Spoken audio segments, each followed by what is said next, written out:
नमस्कार प्यारे भारतीयों। आज के टाइम में आज 11 जुलाई है, 2025 का समय है। बहुत सी बातें निकल कर बाहर आई, लेकिन मैं एक चीज़ बताऊँ आपको, मैं बोर होने लगा, क्योंकि आज के टाइम में लोगों के पास न्यूज़ ही नहीं है। देखिए, बढ़ती हुई हम यूथ की बात करें ना, जो 20-21 साल का युवा है, वो एक कुछ नया देखना चाहता है। और हर वक्त हिंदू मुसलमान करना, ये आप समझिए, ये जो बीमारी हिंदू मुसलमान वाली है ना, उसका सैचुरेशन का पीरियड चल रहा है। और लोग अब से झिल गए हैं। बच्चों को भी इसमें कोई मज़ा नहीं आ रहा है। मैं एक सरकास्टिक वे में आपसे कह रहा हूँ, क्योंकि ये एक बात ऐसी है कि जिसमें कि हाँ तो ठीक है, वो हिंदू, मैं मुसलमान, फिर क्या?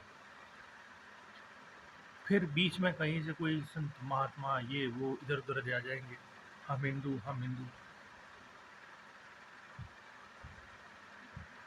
कावड़ यात्रा शुरू हुई, छिटपुट जगह कुछ घटनाएं हुई। घटनाओं का एक ही बिंदु था कि कावड़िए, कुछ बच्चे जा रहे हैं, उनको कावड़िए कहते हैं। एक्चुअली हकीकत ये है कि मुझे लगता है कि साल भर में एक आपराधिक तत्व वाला आदमी साल भर अपराध करके, हो सकता है, संभावना है कि वो अपना पुण्य कमाने के लिए, जैसे कहते हैं कि कुंभ में पुण्य कमाने के लिए आपने एक साल बहुत अपराध करे हो, बहुत पाप करे हो। तो पाप की कोई डेफिनेशन नहीं कि मर्डर करे हैं, कि गोली चलाई है, कि लूटा है, कि सुटा है गरीब। बस आप कुंभ डालिए, आपके पाप धुल गए, अगले 10 साल 12 साल फिर करिए। तो ये जो एक सोच और ये जो सभ्यता का एक चल रहा है, पर्याय चल रहा है, ये हर धर्म में है। ये इवन हिंदू में ही नहीं है, ये हर धर्म में है। जो उसके धर्मांधकारी हैं, चाहे से क्रिश्चियन हो, इस्लाम हो, चाहे से और मुस्लिम हो, कुछ भी हो, सब में वो जब लोग अपने फॉलोवर्स को बढ़ाना और उनको कट्टर बनाना चाहते हैं, तो ऐसी बातें करते हैं कि आप कुछ भी करिए, आप मर्डर कर दीजिए, 10 लोगों को मार दीजिए, लेकिन किसी को पता नहीं है, आप जाके पुण्य कमा लीजिए, वो सब साफ हो गया, फिर अगले साल, अगले 10 साल और मारी।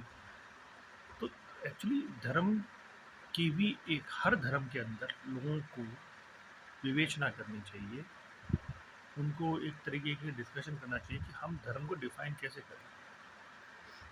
अभी 16% पूरी दुनिया में लोग हैं जो धर्म को नहीं मानते हैं, और मैं जो समझ रहा हूँ, आने वाले 50 से 60 साल या 100 साल के अंदर ये आबादी तकरीबन 25% के आसपास हो जाएगी, और उसमें हिंदू भी होंगे, सबसे ज़्यादा हिंदू होंगे।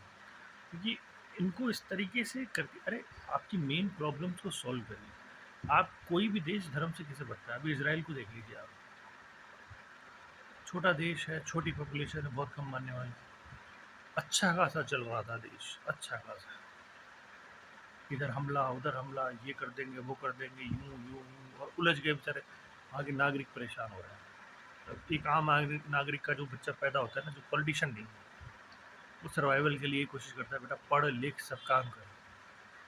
लेकिन बम पड़ रहे हैं, मिसाइलें पड़ रही है, इधर उधर भाग रहे हैं, मतलब हैरेसमेंट है एक, जिसे कहते हैं ना कि एक एम्बिशियस पॉलिटिशियन का हैरेसमेंट है।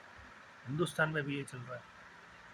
अभी ऑपरेशन चला, ये वॉर हुई, सिंदूर चला, जम्मू के आसपास बहुत लोग मर गए।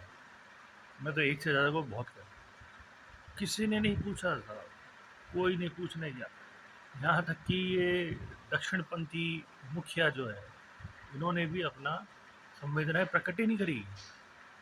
क्योंकि इनाम चाहिए ना, तो भाई ये तो हर देश में जा रहे हैं, और मुझे लगता है कि अगले 10-20 देश और में इनाम मिल जाएंगे।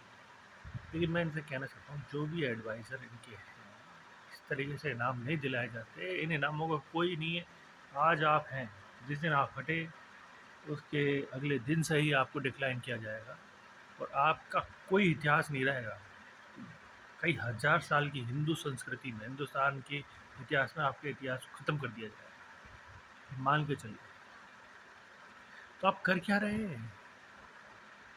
अरे आप वो अमिट छाप छोड़िए जिससे कि लगे। आज आईआईटी कोई सरकार नहीं बनाती है। लोग कहते हैं कि नेहरू ने कर दिया, ये कर दिया। नेहरू ने कुछ नहीं करा, विज़न था, इम्प्लीमेंटेशन करने की उन्होंने लोगों को छोड़ दी, भ्रष्टाचार हुआ होगा, कोई बात नहीं, ठीक है, आप उनको पकड़िए। भ्रष्टाचार होते हुए देखते हैं तब भी आप अपराधी हैं। तो ये 100 सवा सौ साल पुरानी पार्टी के साथ भी दिक्कत रही है कि भ्रष्टाचारियों को भी पकड़ा ही नहीं। और पिछले 11 साल में तो साहब बस पूछिए।